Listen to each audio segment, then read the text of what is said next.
Coba deh sebutkan raksasa elektronik di dunia.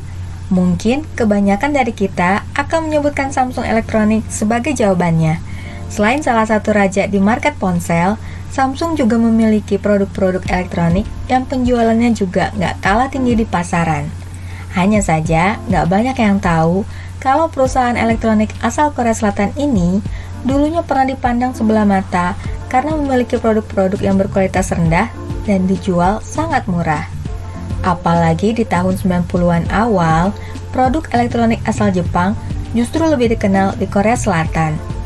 Perubahan baru terjadi setelah Lee Kun-hee yang nggak lain adalah anak ketiga dari Lee Byung-chul mulai mengambil alih kekuasaan di perusahaan. Sebelum membahas perpindahan kekuasaan ini, akan lebih menarik jika kita membahas awal mula Samsung berdiri. Sebelum Samsung Elektronik berjaya seperti sekarang, perusahaan elektronik ini awal mulanya berdiri sebagai Samsung Sangho, sebuah perusahaan perdagangan yang masih berskala kecil. Lee Byung-chul mendirikan perusahaan ini di tahun 1938. Dan coba tebak, apa produk yang mereka jual saat itu? Jika kamu menebak ponsel, televisi, atau kulkas, jawaban kamu salah besar loh. Samsung Sangho memulai bisnisnya dengan menjual produk-produk seafood kering, mie, roti, dan juga mentega. Bisnis Samsung Sangho berjalan cukup sukses, sampai Lee Byung-chul memutuskan di tahun 1948 untuk membuka Samsung Mulsan yang kini dikenal sebagai Samsung Corporation. Sayangnya, keberhasilan ini nggak bertahan lama. Lee terpaksa harus meninggalkan perusahaannya yang berkedudukan di Seoul gara-gara adanya invasi dari Korea Utara. Hampir saja Lee Byung-chul kehilangan semua yang dimiliki. Untungnya, Lee Byung-chul berhasil menyelamatkan perusahaannya dengan memindahkan perusahaannya ke Busan. Menjadi pimpinan perusahaan, sebetulnya Lee Byung-chul sudah menyiapkan ke-6 putrinya dan ke-4 putranya untuk menjadi penerusnya kelak. Namun memang yang paling menonjol dari semuanya ada Lee Kun-hee. Anak lelakinya itu resmi bergabung di perusahaan di tahun 1968 setelah menyelesaikan studinya di jurusan ekonomi Universitas Waseda dan juga memperoleh gelar MBA dari Universitas George Washington. Akhirnya, cikal bakal Samsung Elektronik didirikan di tahun 1969. Di tahun ini, Samsung berhasil memproduksi televisi hitam putih untuk dijual ke pasaran.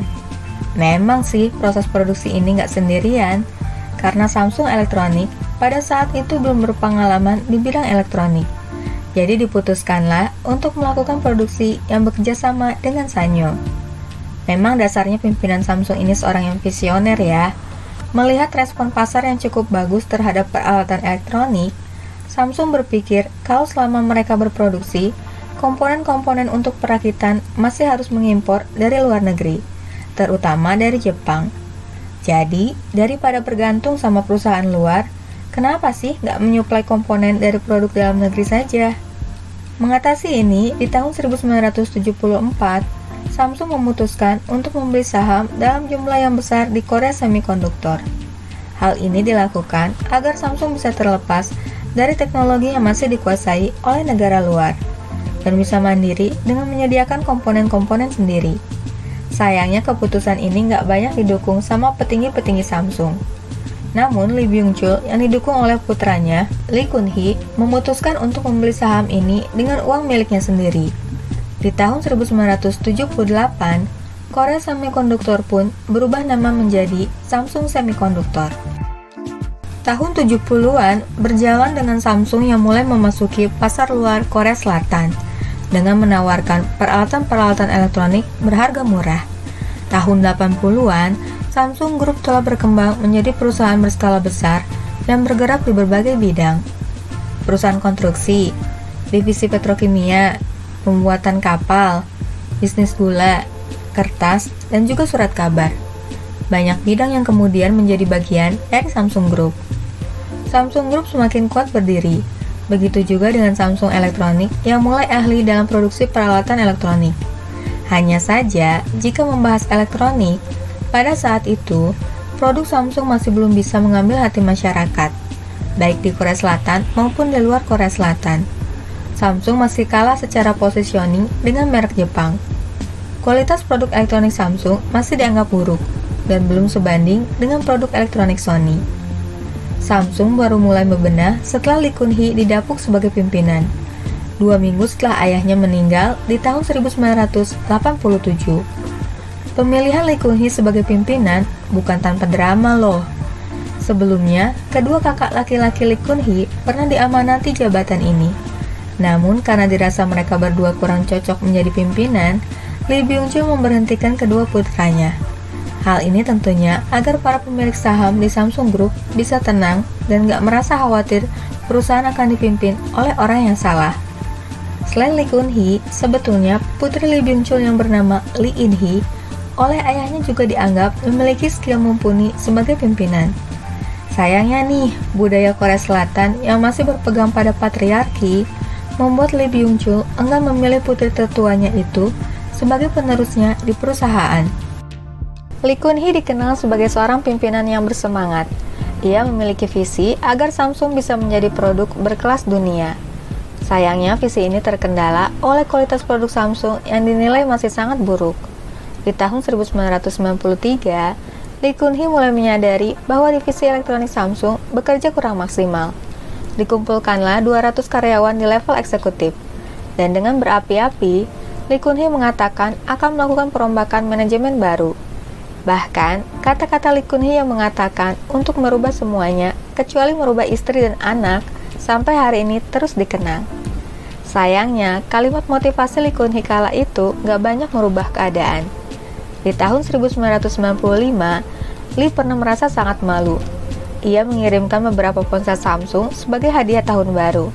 Namun rupanya, ponsel-ponsel yang dikirim itu dikabarkan gak bisa berfungsi dengan baik. Sadar ternyata kualitas produknya kembali menurun, Lee Kun-hee dengan tegas mengumpulkan kembali jajaran manajemen Samsung. Di hadapan bawahan-bawahannya itu, Lee Kun-hee menyamakan cacatnya produk Samsung dengan penyakit kanker.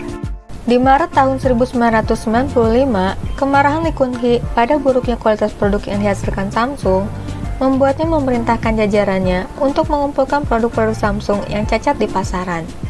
Produk-produk rusak itu dikumpulkan di hadapan 2.000 orang karyawan yang sudah memakai ikat kepala yang bertuliskan Quality First.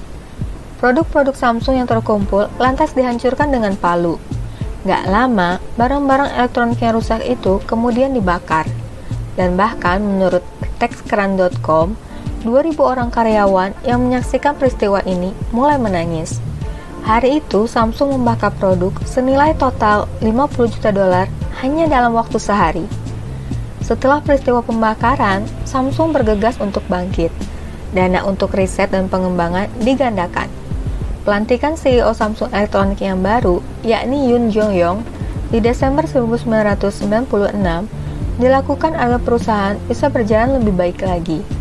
Sayangnya, krisis di tahun 1997 yang berakibat banyaknya kerugian yang harus ditanggung perusahaan membuat Samsung banyak berutang. Imbasnya, pengurangan biaya operasional harus dilakukan.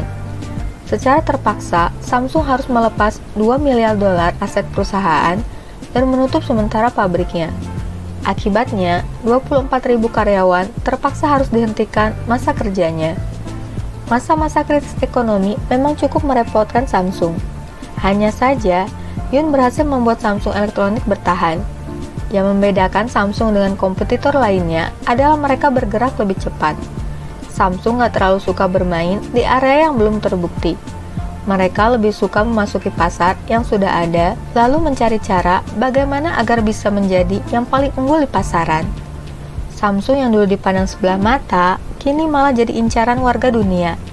Dan sepertinya, pembakaran produk-produk Samsung di tahun 1995 juga berhasil membakar semangat pimpinan dan jajaran Samsung untuk bersama-sama menjadikan Samsung sebagai merek kelas dunia.